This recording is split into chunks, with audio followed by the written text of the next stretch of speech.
So next we move to the next speaker, David Wood, and I appreciate David because he has one of the few pronounceable names on our panel today. David, thank you, Nick, and Julie and Marie for having pronounceable English names.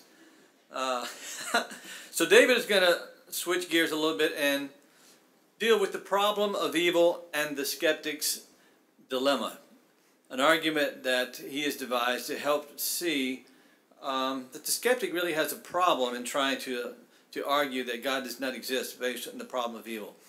David just graduated recently from Fordham University, doctorate in philosophy. He's a member of the Evangelical Philosophy Society and the Hume Society. David, as a former atheist, later became a Christian after examining the historical evidence for the resurrection of Jesus. Gee, imagine that there actually is reasonable truth there. He's contributed to the books Evidence for God, 50 Arguments for Faith from the Bible, History, Philosophy, and Science, Defending the Resurrection, and True Reason, Christian Responses to the Challenge of Atheism.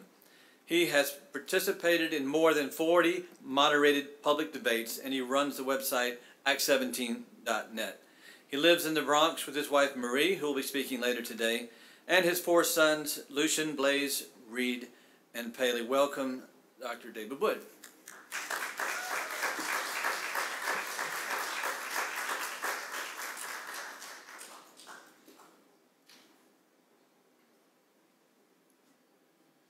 Well, good morning. Glad to see you here on a Saturday to talk about evil. Interesting statistic, 100% of the people in this room have done evil things to other people. And 100% of the people in this room have been victims of evil done to them by other people. So there's a lot of evil represented in just this room, and we're in a church. So, I mean, think about what the rest of the world must be like. So there's lots of evil, and evil comes in different forms. There is moral evil. That's normally what we think of when we think about evil, is evil done to us or evil that we do. So we have here, ghosts, clowns, little mustaches. No, of course, that's Hitler, the KKK, the serial killer John Wayne Gacy. And that's normally how we use the word evil, is to describe evil that people do. But there's another category of evil which we just call natural evil, and this is not caused by any person to do something to another person, but just by nature, in that we call it evil in that it causes suffering, causes people to suffer. So these are things like diseases, natural disasters, and so on. And the problems we have with evil, one, it can have a massive emotional impact on us. I'm not the best person to talk about emotional impacts, so I'm going to leave that for others. But there's the intellectual impact, the idea that there's something wrong with believing in God because there's so much evidence against the existence of God, namely evil and suffering in the world. So the idea, and Dan already covered this, and by the way, several of the presentations will overlap some of the content. I'll be overlapping some of what Dan said. Paul will be overlapping some of what I say. Marie will be overlapping some of what Dan said. But the argument, the idea, if you believe in an all-powerful, all-knowing, perfectly good being, you've got a problem, because an all-knowing being would know how to do something about evil. An all-powerful being would be able to do something about evil, and a perfectly good being would want to do something about evil, and yet there is a lot of evil and pain and suffering in this world. So the idea is we've got an intellectual problem. And we want to know how to address this. Now, I'm going to come at this entire presentation not presenting a solution for evil. I'm going to come at this as a skeptic, because there are lots of people who call themselves skeptics. They say they're skeptical of the existence of God. And I'm going to come at this as a genuine skeptic, someone who's going to apply the skepticism consistently. And we're going to see that atheists are going to find themselves with a dilemma. And I don't see how they can really escape the dilemma. But I want to start off by quoting Sherlock Holmes.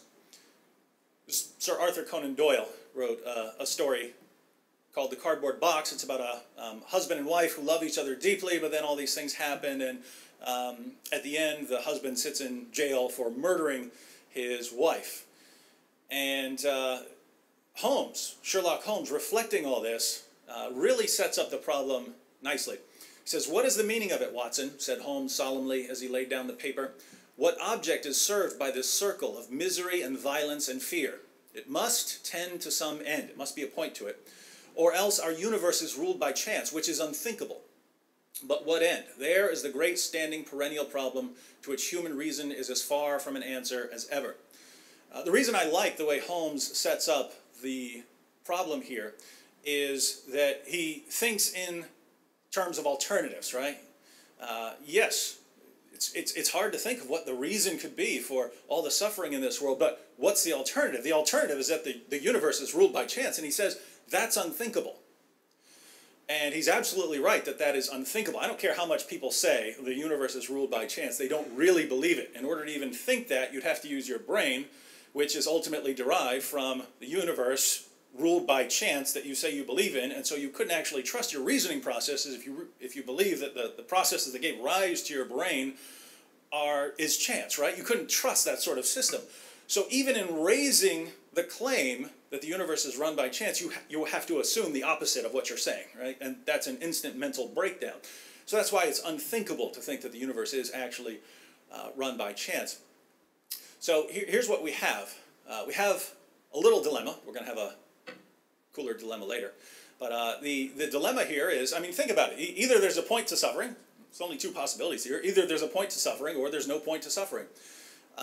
So we think about the alternatives and we think about the implications of the alternative. So if there is a point to suffering, we've got a problem, right? That's kind of difficult to believe. If you see some of the horrific suffering that goes on in the world, it's difficult to think that there's really a point to it.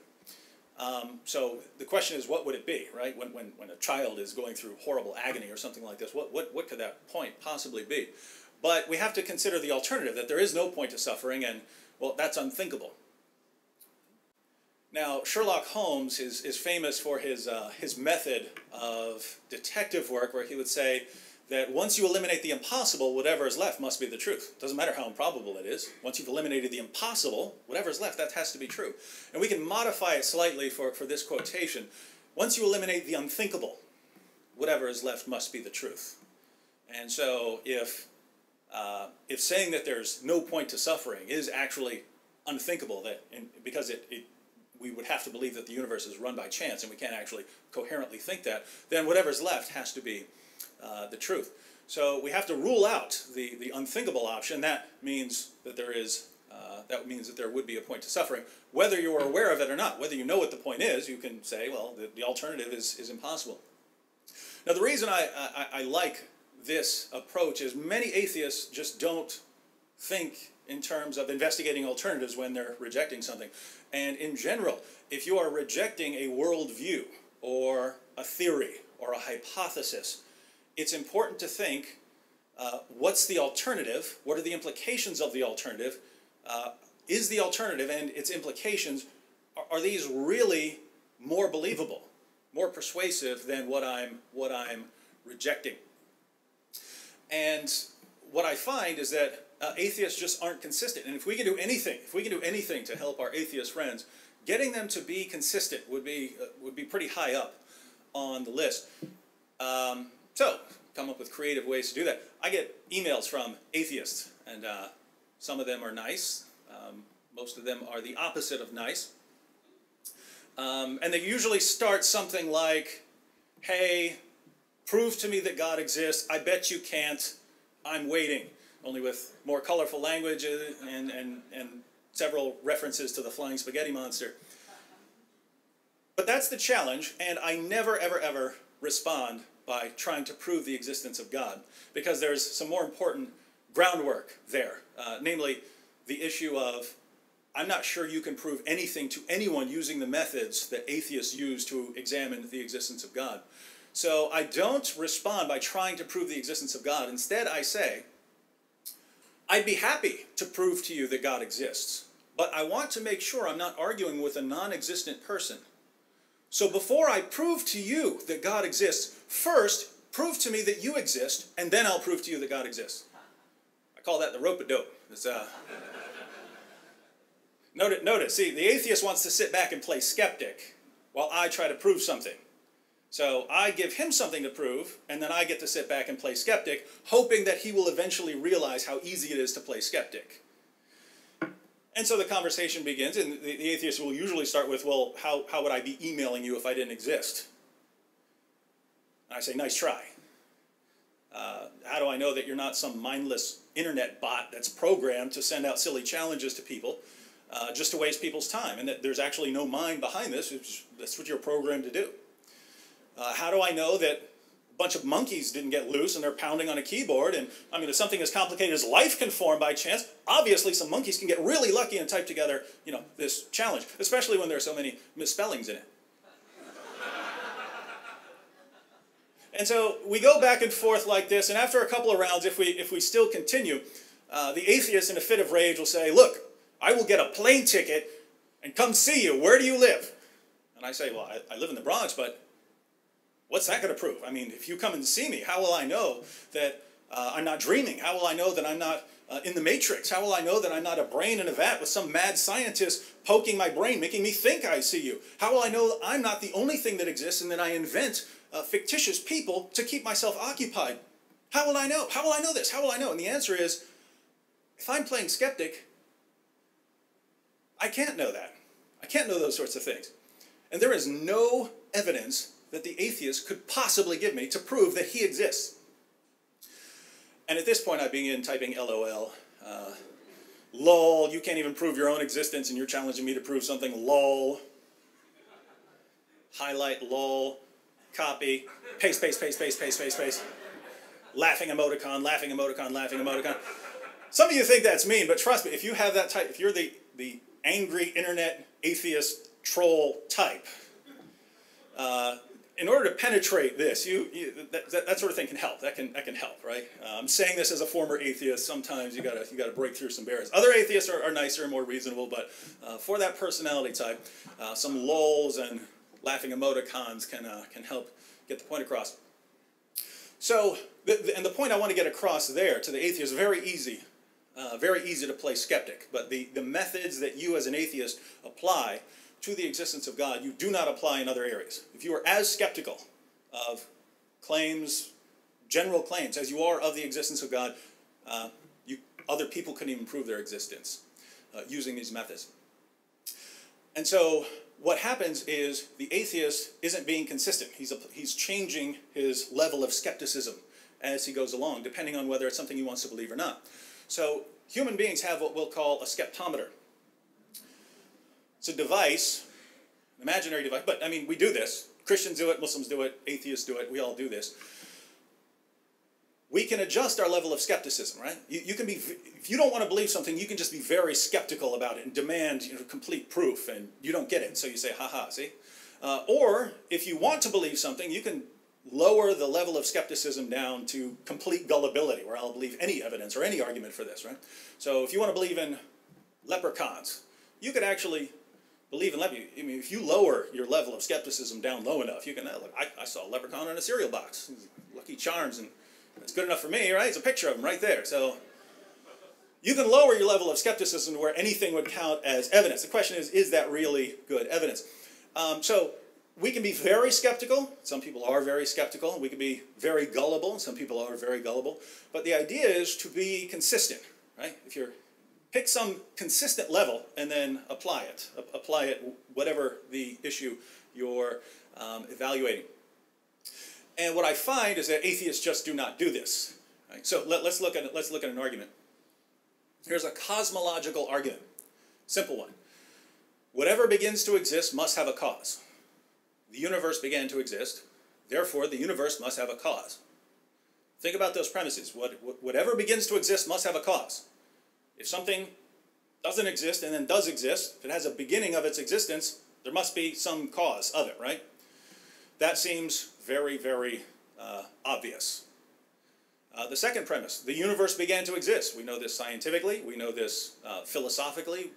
We know this mathematically because you end up with all sorts of mathematical absurdities and contradictions if you try to, if you come up with the idea of an actual infinite that if you say the universe didn't have a beginning, you have to say that it has existed for all eternity. We've actually crossed an infinite amount of time, and you end up with some problems both mathematically and philosophically from trying to say that. But you can just go science, trace the universe backwards, you get to a point.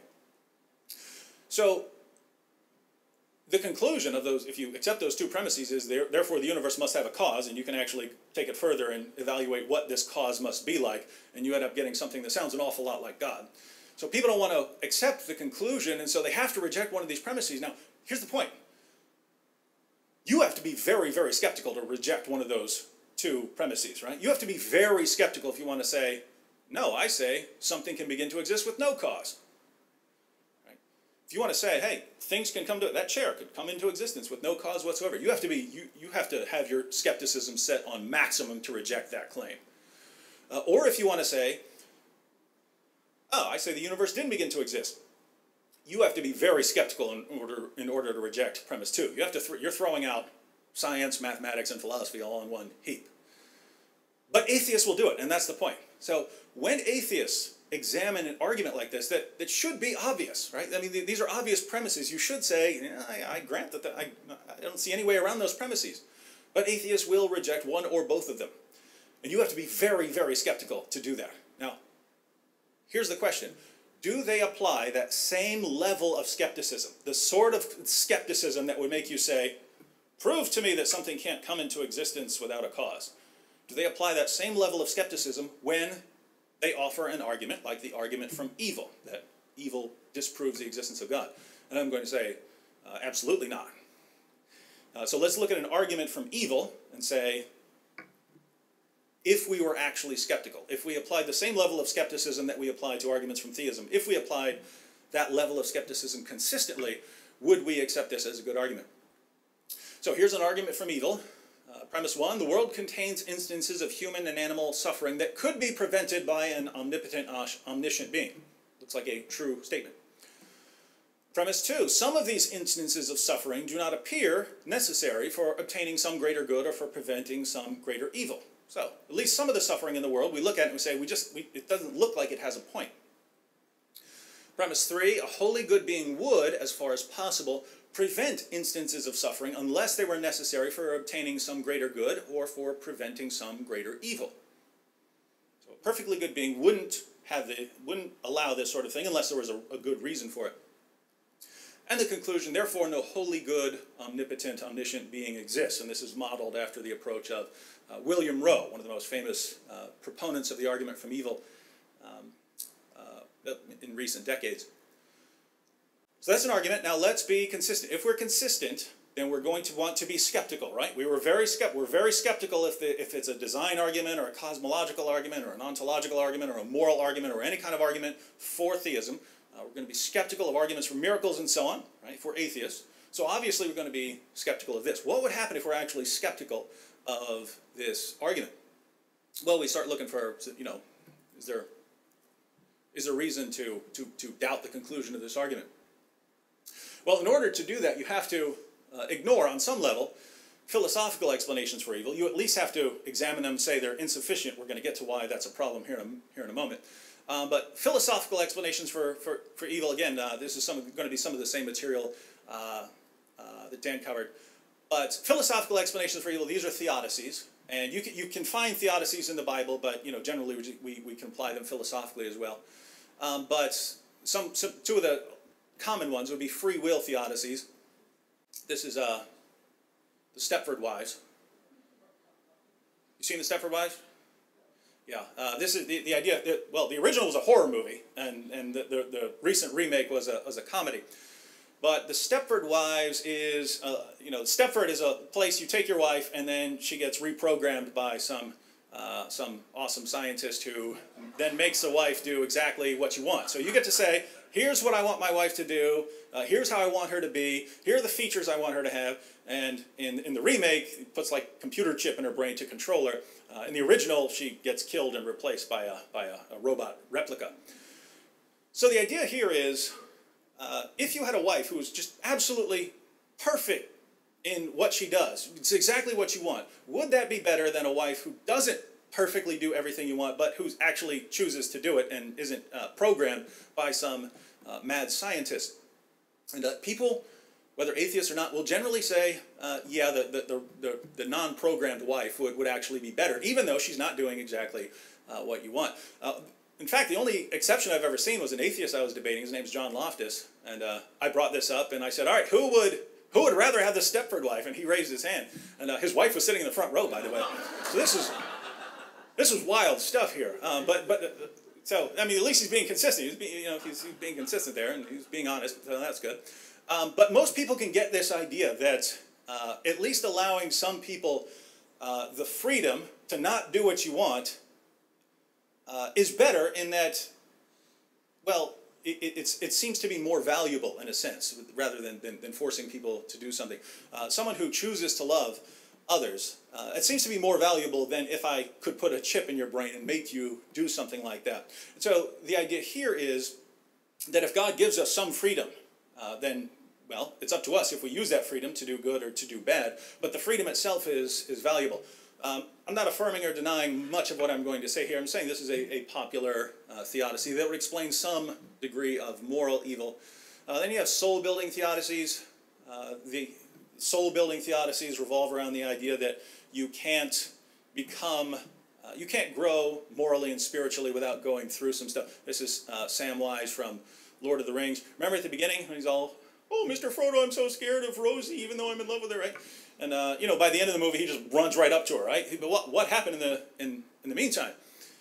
Well, you can't become Samwise the Brave until you fight a big spider and you carry your buddy into the fiery pits of Mount Doom. You can't, right? You have to go through that stuff in order to become a courageous person. That's true with really any of the virtues. You don't grow.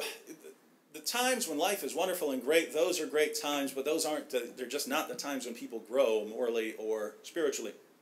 So things like this would account for at least some suffering. You can't say it all because sometimes people just get crushed by their suffering and they don't grow at all. They just die from it. So it wouldn't explain all suffering unless you wanted to put it on a global scale and say this sort of world where you can go through this stuff, that is a better world than a stagnant world where people, God just takes care of us like pets. So those are philosophical attempts to answer why there is so much evil in our world. You also have theological explanations. And these would be sort of specific to a religion. So Christianity, Islam, Judaism would have additional responses beyond theodicies. Would include things like human beings are sinners. This is interesting. As an atheist, I argued with Christians. I made fun of Christians. I never once used the argument from evil. Never once said, if God existed, there wouldn't be so much suffering in this world, but there is. It proves it. Your God doesn't exist. Never once used that. I thought that was a silly argument. And the reason was, I always thought, yeah, I don't believe in God, but if God did exist, I'd be very bad by comparison. And so what business do I have to say God should give me a hedonistic paradise if he exists? I understood, wow, we do lots of bad things. And what's interesting here is many of the examples that atheists use to show how much evil is done in this world, that's examples of people doing evil. So ironically, the more examples you pile up of the evil in our world, the more you're showing that, wow, we are really bad by comparison to God. If we're that bad, what business do we have to say, well, God wouldn't allow us to suffer? Not us. We're too good for that. So we do lots and lots of bad things. And from a Christian perspective, within a Christian worldview or a Muslim worldview or a Jewish worldview, it just doesn't make sense to say God would give us a kind of hedonistic paradise if he existed.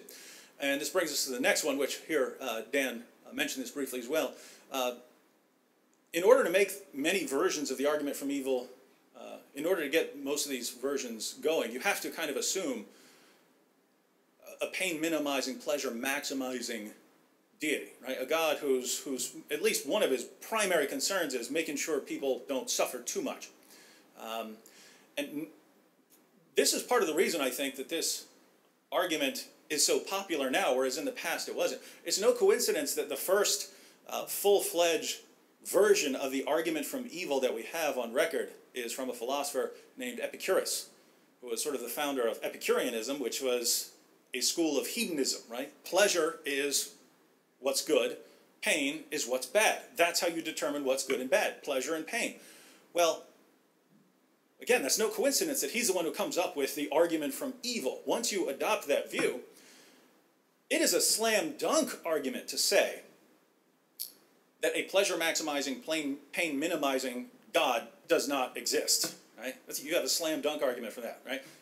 Because once you grant that sort of God, it's obvious that there's no omnipotent being who just wants to give as much pleasure as possible in our world.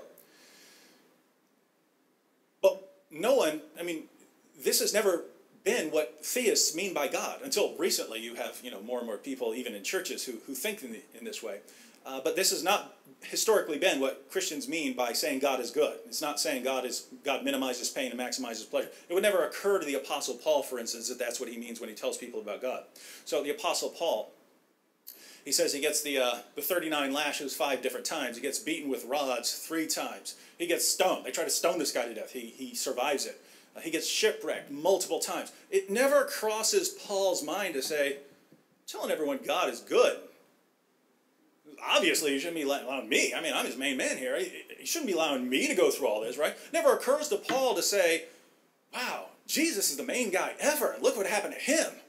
God didn't maximize his pleasure and minimize his pain. What's going on here, right? Why? They're not thinking in terms of this sort of God.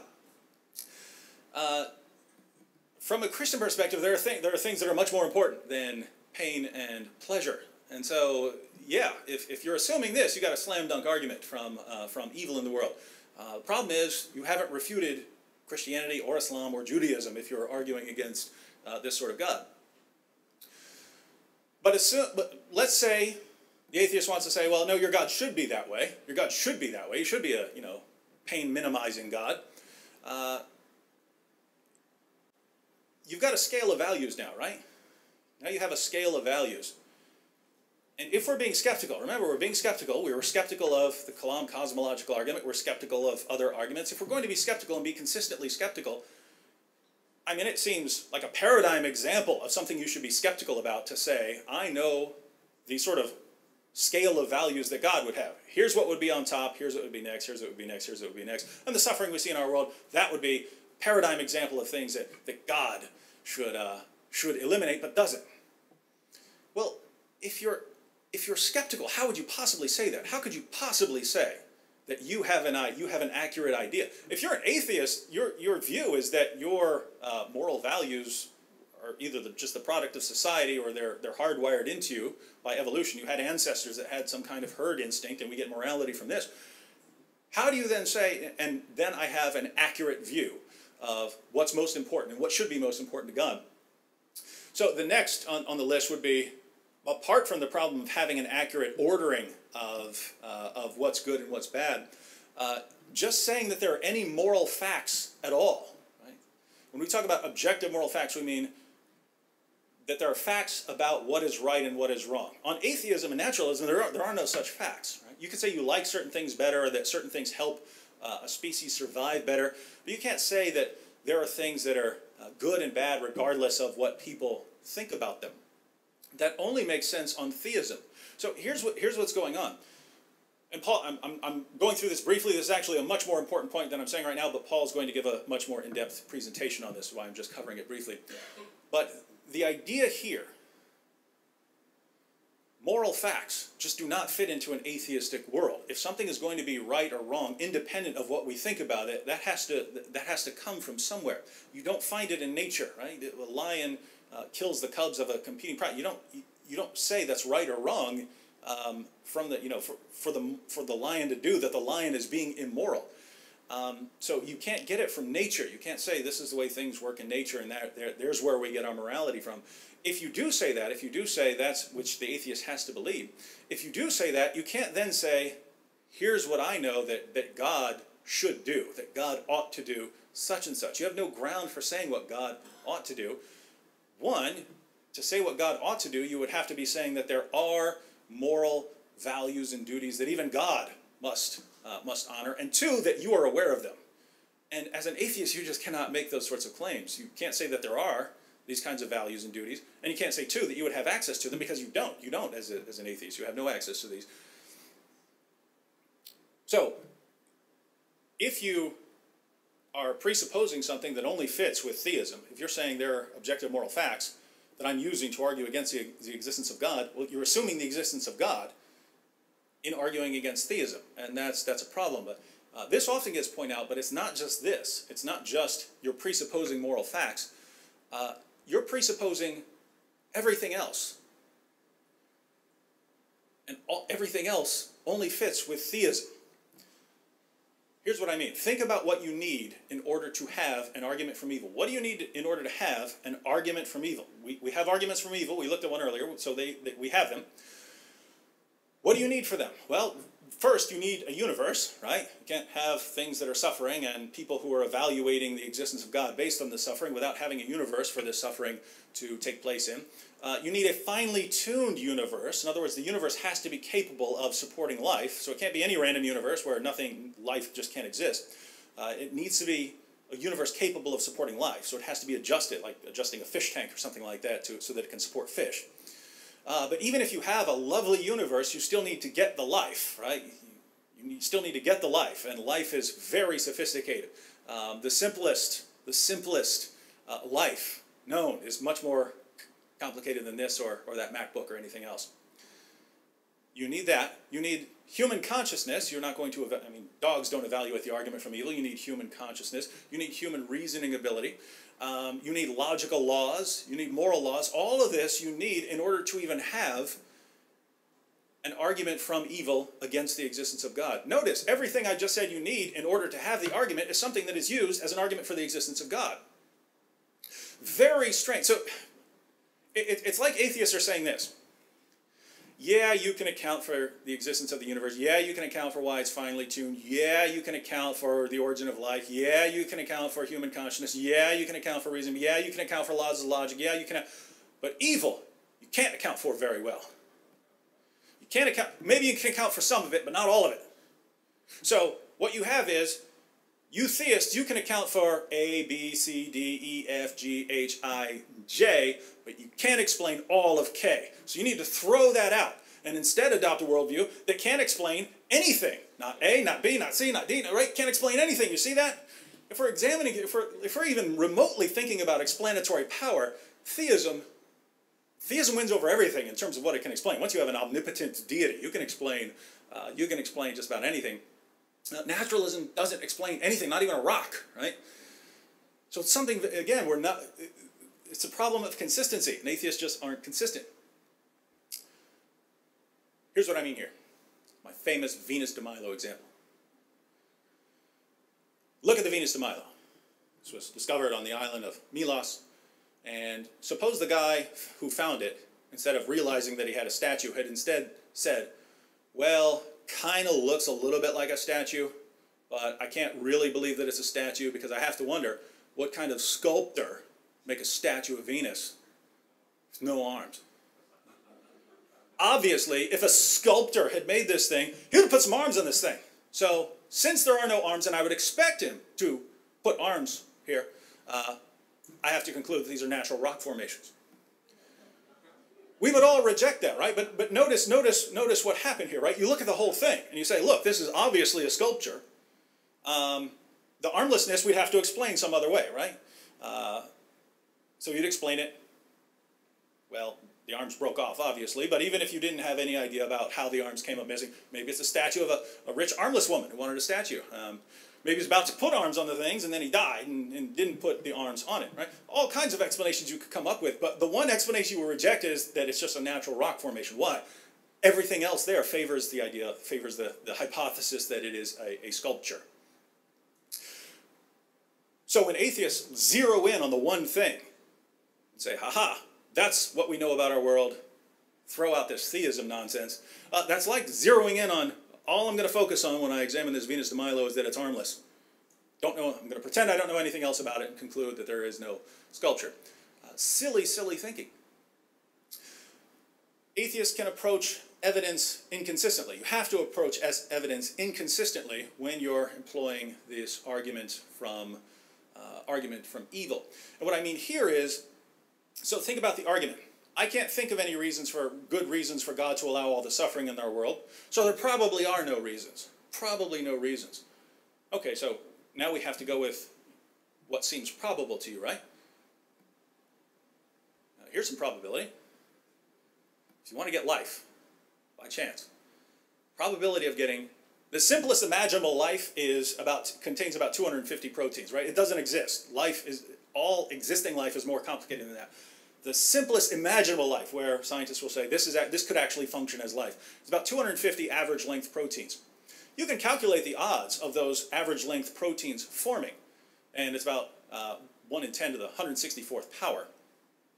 To get 250 of those, you need to multiply that out 250 times, and you get 1 in 10 to the 41,000 power.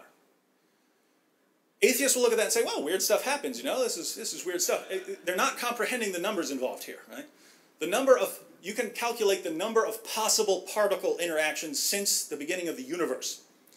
You have 10 to the 80th, that's the number of particles in the entire universe, 10 to the 80th. 10 to the 16th, that's the number of seconds since the universe began to exist.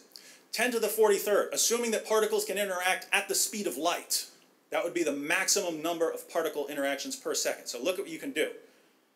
Total number of particles, total number of seconds, fastest number of interactions per second. You have the total number of particle interactions since the beginning of the universe. You end up with 10 to the 139th power. Notice, you're not even close to getting one of these proteins by chance. You need 250 for life that doesn't even exist. It's just the simplest we can imagine it. Atheists will look at this, weird stuff happens. Really, what happened to, hey, it seemed improbable to you that there could be reasons, and then because it seems improbable to you, I'm actually giving you numbers as far as the probability goes. You're just saying, it seems improbable. Probability, schmobability, if we're talking about, this. Approaching explanations inconsistently.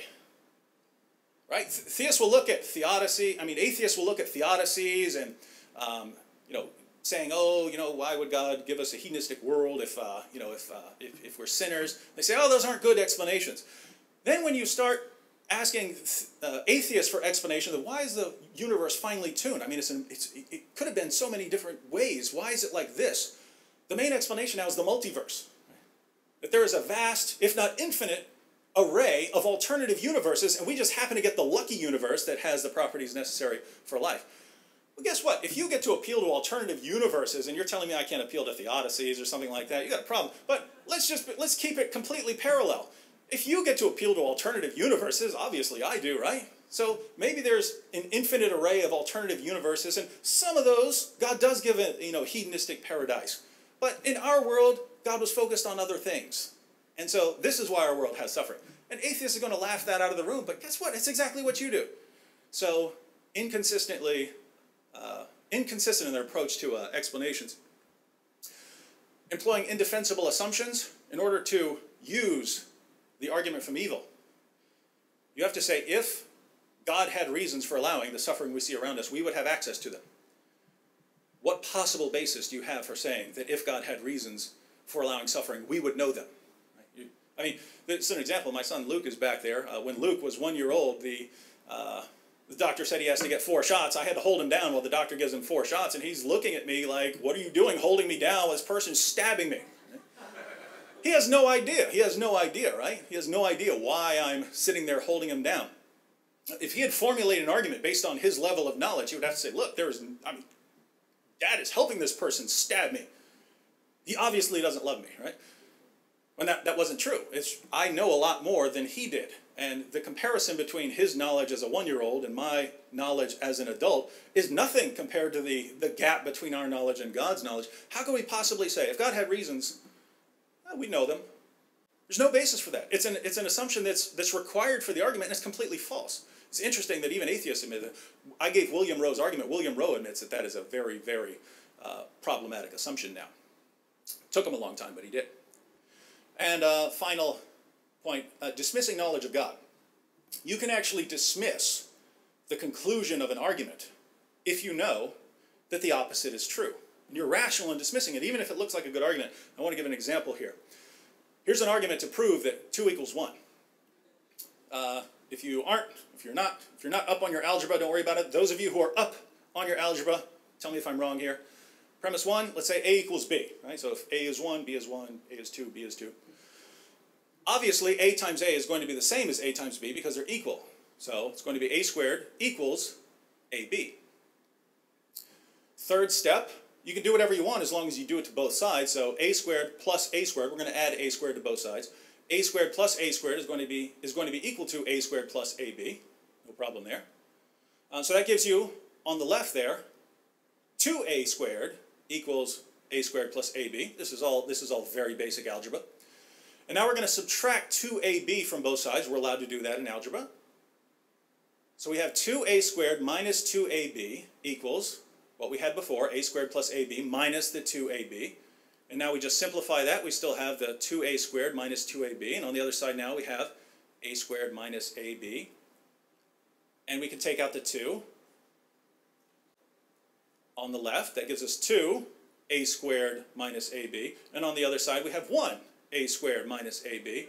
Divide both sides by A squared minus AB. And we have 2 equals 1. There's actually a mistake in there that's hard to catch. I had to actually plug in numbers until I saw the problem. But suppose you look at this and you don't see any problem. Would that convince you that 2 equals 1?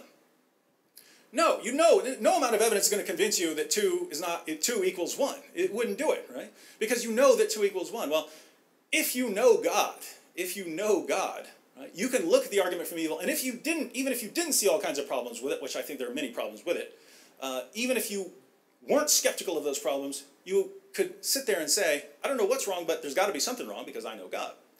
So these are 10. We went through 10 different problems with the argument from evil. Now we have the skeptic's dilemma. Skeptics, atheists, have 2 options, right? They have 2 options. Either way, they got a problem here. If they maintain the same level of skepticism, remember we have a skeptometer, you can raise it or lower it. If they maintain the same level of skepticism, they've got 2 options here. One, if they want to say, yeah, there are all these problems with the argument from evil, but I still say it's a good argument. Well then, if that's the bar, almost all theistic arguments are going to pass that bar, right? And if you look at the Kalam cosmological argument or argument from biological complexity, all these arguments are going to pass that. If you say, yeah, there are lots of difficulties, but I'm going to grant it anyway, all these arguments would pass. So we would win by sheer volume. In other words, if you say that's a good argument, the argument from evil, it's a good argument. Well, great. If you allow it in spite of areas where you could doubt some of the premises, then do the same with arguments for theism and stop denying obviously true premises. Alternatively, if you want to say, hey, I'm going to be as skeptical as possible of arguments for theism, the Kalam cosmological argument, all these other arguments, I'm going to be as skeptical as possible of these arguments. Wonderful. Turn to the argument from evil and apply that same level of skepticism. Is this an airtight argument where you cannot possibly doubt any of the premises? No. And so apply the same skepticism that you apply to theistic arguments, namely, if I could possibly doubt any premise by any stretch of the imagination, I'm going to throw out the entire argument. Now you have to throw out the argument from evil. So the alternatives for a consistent atheist would be, you either have to accept the argument from evil, in which case you have to accept arguments for theism, and it's a lot of them. It's like, there's all I can fit on a slide. In which case we win by volume, or you have to throw out all these arguments, say they're bad arguments because I can doubt something in there. But then, obviously, you have to throw out the argument from evil. There's too many different ways to doubt it. So, either theism wins by the volume of our arguments, or atheists have to admit that they have to reject the argument from evil. Either way, atheists just don't have a good case against the existence of God. So, what do atheists do? Inconsistency, right? We're going to apply one standard, one level of skepticism to arguments for theism. We're going to apply a different level to arguments against theism. And again, using that method, you could defend anything. You could defend leprechauns from a picture on a cereal box.